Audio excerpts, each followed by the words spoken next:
It looks like Cincinnati City Council is going to get more involved in the fight against black-on-black gun violence. But there's a disagreement on exactly how to do that. 9 News reporter Bill Price live in the newsroom with why council may not see eye to eye on how to save lives. Bill?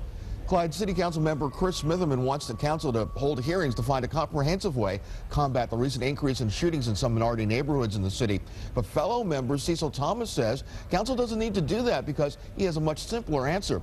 Now, over the past few weeks, we've seen the shooting count soar in neighborhoods like Avondale and Bond Hill. On one recent weekend, as many as 5 people were shot in 2 locations in Avondale.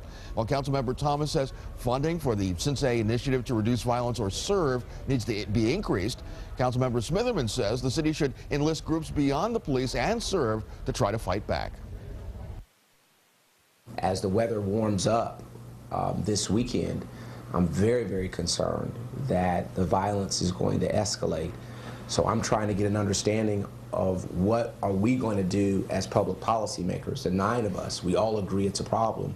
I've said this from the beginning. I was devastated when council chose to cut CIRV to the point that they cut it.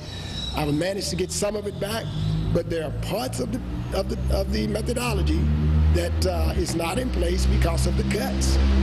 Now, Thomas says the first thing he wants to do is fully fund the CIRV program, including hiring a new coordinator. That position was cut out 3 years ago because of budget cuts.